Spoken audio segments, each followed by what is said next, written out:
দুখীয়া মাউতপুত্ৰৰ নতুন পৰিচয় বিধানসভাৰ অধ্যক্ষ आसाम विधानसभानि सोद्रोमा सायख'जानायाव अबं लावरिनि मुङै समायखिरा लायोदि চাহ দোকানৰ বন্ধ কৰা ল'ৰাৰ পৰা বিধানসভালৈ आयेनखान्थिजों सुजुजानाय भारत संबिजितनि सायाव फोथायनाय आरो ভৰিত নাছিল চেণ্ডেল পিন্ধিছিল হাফ পেণ্ট আৰু প্ৰায় 10 কিলোমিটাৰ খোজকাঢ়িয়ে অহা যোৱা কৰিছিল বিদ্যালয়লৈ Welcome back to my channel Legafer. Dane yang batra saurane bahaga ladani. Today I'm going to make a reaction video. So this is going to be my first time. So ang kuno din kalamak reaction video. So this is my first debut. So any which way ang je education ni bikhoy lecture he forgot reaction ane. But this is specific to the reaction video. So ang now मोननै reaction video दं मोनसेया जाबाय प्राग निउसनि fry लानाय जादों आरो मोनसेया गुबुना जाबाय निउस लाइभ स' बेयाव गोदान सीएमआ एड्रेस खालामदों बिस्वजित दैमारिनि बिखये बिनि एचिभमेन्टफोरखौ सिगांनि एचिभमेन्टफोरखौ बेयाव लिरनाय दङ অসম বিধানসভাৰ নতুন অধ্যক্ষ বিশ্বজিৎ दैमारिक शुभेच्छा ज्ञापन मुख्यमंत्री डॉक्टर हिमंत विश्व शर्मा सो बियो माने न्यूज लाइव नि वीडियो विशेष करी नेक्स्ट दङ प्राग न्यूज बियो बिनि बिखये बितंकै एसे एक्सेप्ट होदों आरो Prag news so Biswajit Daimary handles his new post as Assam legislative assembly speaker so this is all about so नोंथांमोना बे मोननै भिडिअखौ नायनानै मोजां मोनगोन जानो हागौ स' बेनिखायनो बे फार्स्ट रिएक्शन भिडिअखौ आं खालामो नोंथांमोना रंजादो नायनानै अके এটি অতি দুখীয়া পৰিয়ালত জন্মগ্ৰহণ কৰিছিল কেতিয়াবা আকৌ লঘুনেও বিদ্যালয়লৈ গৈছিল তেওঁ আৰু ভাৰতনি সাৰ্বভৌমত্ব আৰু দায়িত্ব ল'লে পঞ্চদশ অসম বিধানসভাৰ অধ্যক্ষ ৰূপে সেইটেজন মাওফুংগে বড়ো জাতিৰ উত্তৰোত্তৰ উন্নতিৰ বাবে আৰু সমগ্ৰ অসম আৰু উত্তৰ পূৰ্বৰ বিকাশৰ বাবে আপুনি অত্যন্ত সফলতাৰে ৰাজ্যসভাত অসমক প্ৰতিনিধিত্ব কৰিছিল অসমৰ কানেক্টিভিটিৰ ইস্যু হওক ৰেলৰ সংযোগী হওক প্ৰতিবেশী ৰাজ্যৰ লগত সম্পৰ্কৰ হওক পৰ্যটন হওক উত্তৰ পূৰ্বৰ হেণ্ডলুম হেণ্ডিক্ৰাফ্ট হওক এই সকলো বিষয়তে আপুনি ৰাজ্যসভাত বলিষ্ঠ ভূমিকা গ্ৰহণ কৰিছিল কঠোৰ জীৱন সংগ্ৰামৰ মাজেৰে জাতিৰ হকে কাম কৰিবলৈ ওলাই আহিছিল তেওঁ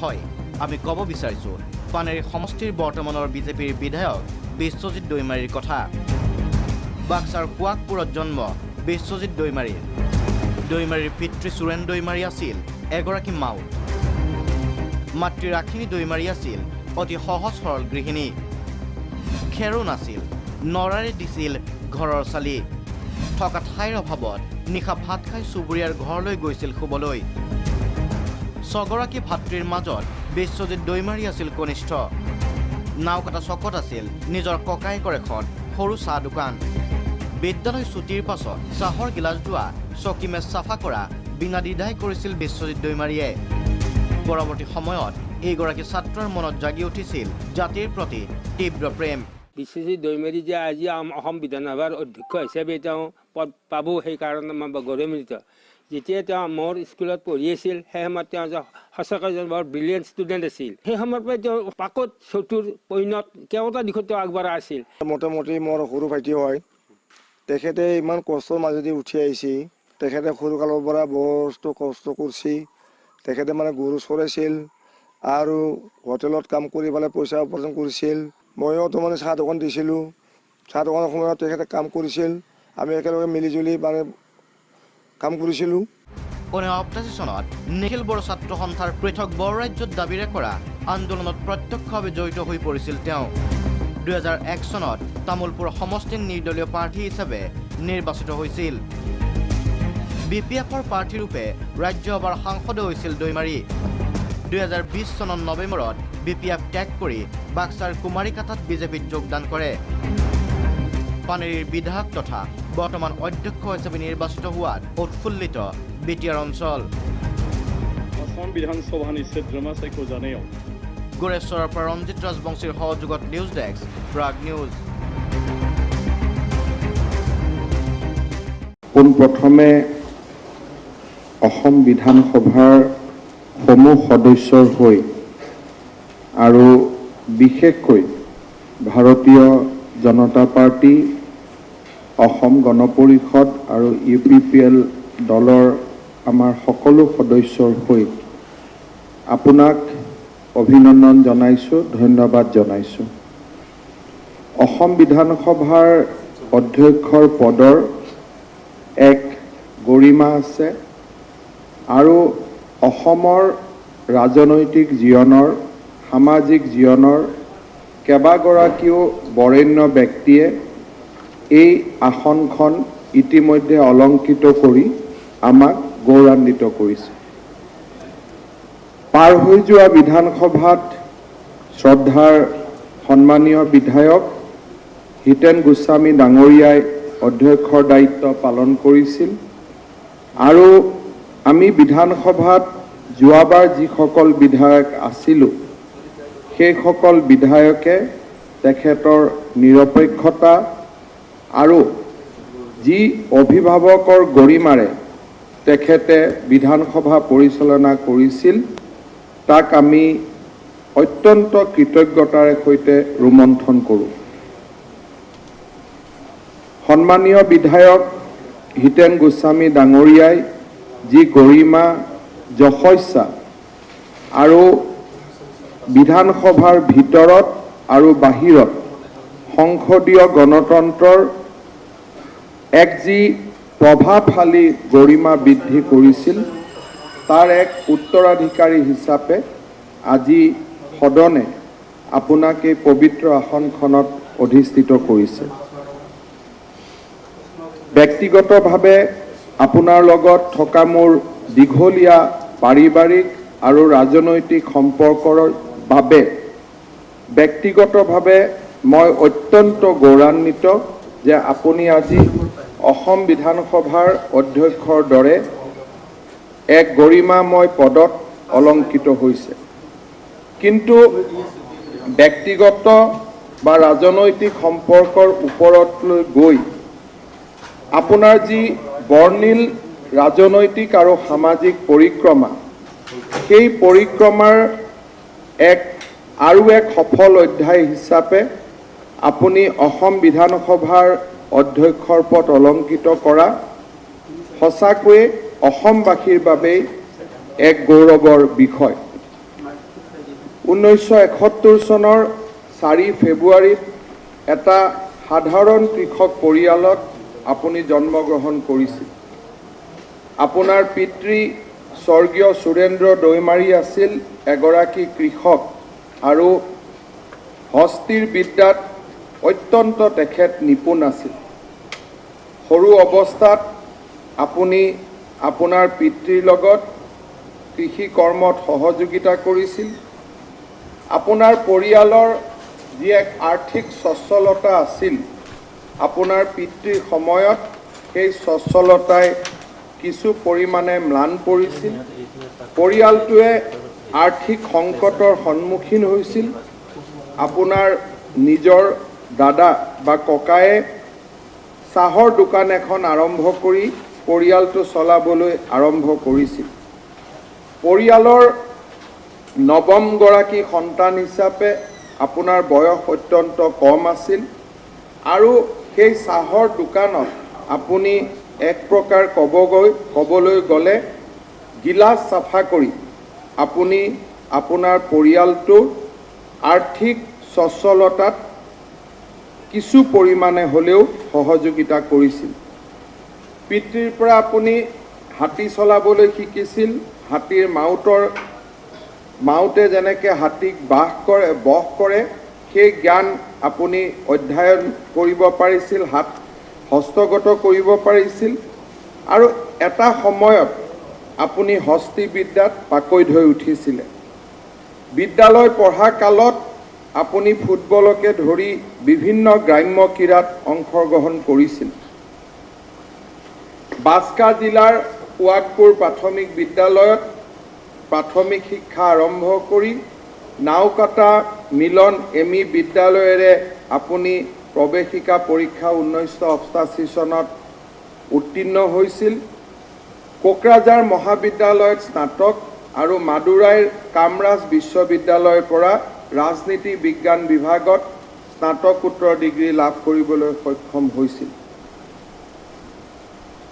অসম আন্দোলনত মই পঞ্চম ষষ্ঠ শ্ৰেণীত জড়িত হৈছিলোঁ।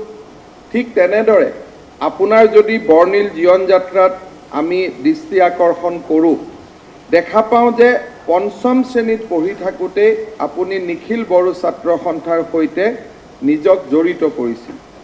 পিটিচিৰ নেতৃত্ব আৰম্ভ কৰা উদয়াচল আন্দোলনত আপুনি ওতঃপ্ৰোতভাৱে জড়িত হৈ পৰিছিল। 1987 চনত বডোফা উপেন্দ্ৰনাথ ব্ৰহ্মই যেতিয়া বড়োলেণ্ডৰ আন্দোলন আৰম্ভ কৰিছিল, তাত আপুনি জঁপিয়াই পৰিছিল। আৰু মই ব্যক্তিগতভাৱে জানো যে 1999 চনত কেন্দ্ৰীয় চৰকাৰ, ভাৰত চৰকাৰ আৰু ৰাজ্য চৰকাৰৰ মাজত বিটিচি অঞ্চলত শান্তিৰ পৰিৱেশ উভতাই অনাৰ বাবে যি শান্তি আলোচনা আৰম্ভ হৈছিল, তাত আপুনি এক বিৰল ভূমিকা গ্ৰহণ কৰিছিল আৰু আপোনাৰ প্ৰচেষ্টাই এক সফল ৰূপ দেখিছিল যেতিয়া 2003 চনত কেন্দ্ৰীয় চৰকাৰ, ৰাজ্য চৰকাৰ আৰু BLTৰ সেই সময়ৰ নেতৃত্বৰ মাজত বড়ো শান্তি চুক্তি স্বাক্ষৰিত হৈছিল।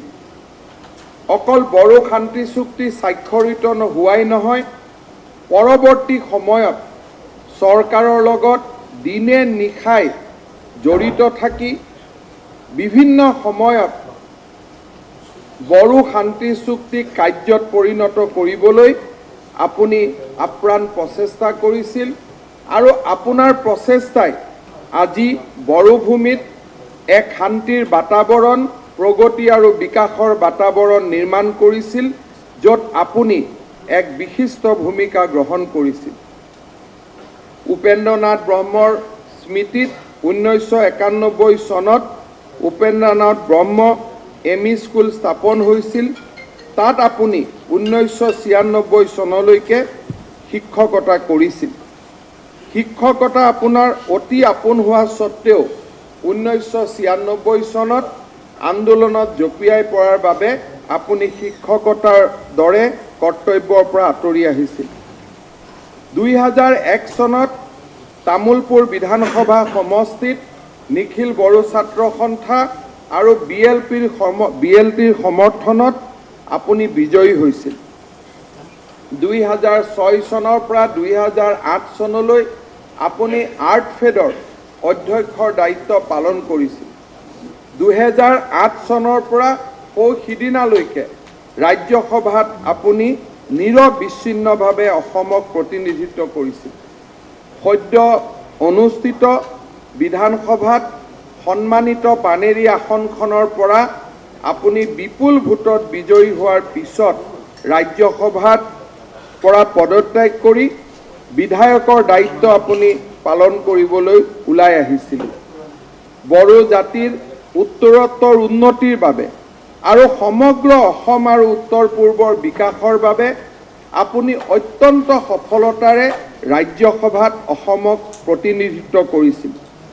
অসমৰ কানেক্টিভিটিৰ ইছ্যু হওক, ৰেলৰ সংযোগী হওক, প্ৰতিবেশী ৰাজ্যৰ লগত সম্পৰ্কৰ হওক, পৰ্যটন হওক, উত্তৰ পূৰ্বৰ হেণ্ডলুম হেণ্ডিক্ৰাফ্ট হওক, এই সকলো বিষয়তে আপুনি ৰাজ্যসভাত বলিষ্ঠ ভূমিকা গ্ৰহণ কৰিছিল।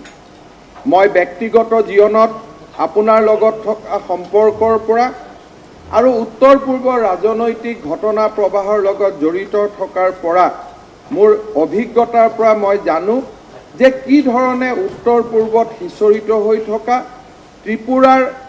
ত্ৰিপুৰী উপজাতিৰ পৰা ককবৰক ভাষাৰ পৰা আদি কৰি আপুনি বাংলাদেশত সিঁচৰিত হৈ থকা বড়ো লোকসকলৰ পৰা মংগোলিয়াত সিঁচৰিত হৈ থকা মংগোলীয় মূলৰ লোকসকলৰ পৰা আৰম্ভ কৰি সকলোকে কি ধৰণে এক সাংস্কৃতিক একতাৰে বান্ধিবলৈ চেষ্টা কৰি আহিছিলে।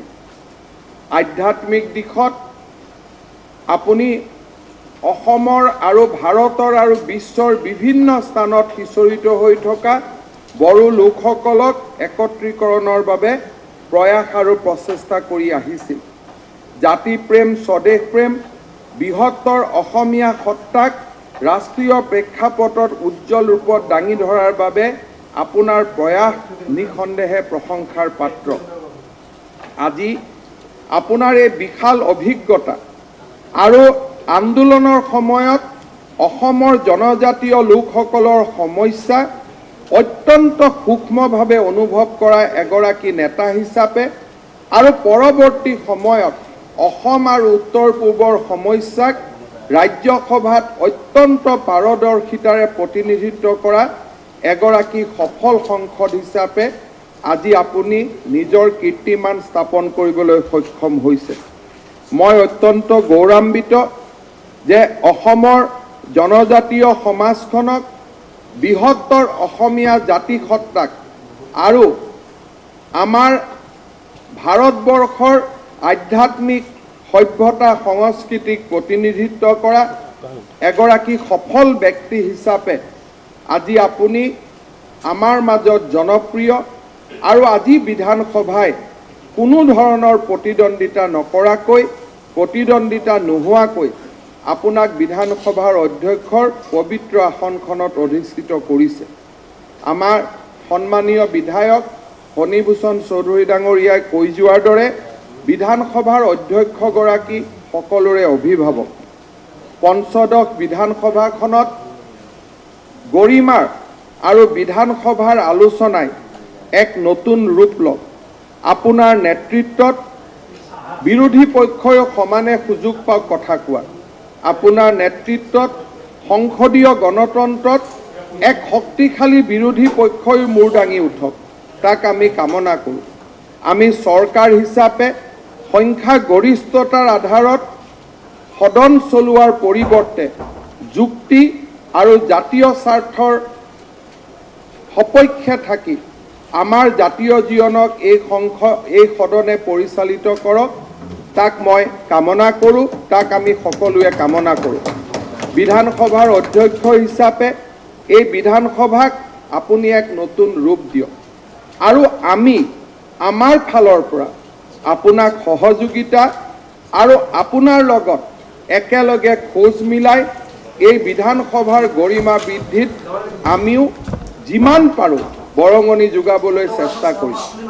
বিধানসভাৰ কাৰ্যসূচীত এটা নতুন ৰূপ আহক, বিধানসভাৰ কাৰ্যসূচীত এক জীৱন্ত স্বৰূপ সৃষ্টি হওক, তাৰ বাবে মুখ্যমন্ত্ৰী হিচাপে কিছু দায়িত্ব ময়ো পালন কৰিব খুজিছোঁ।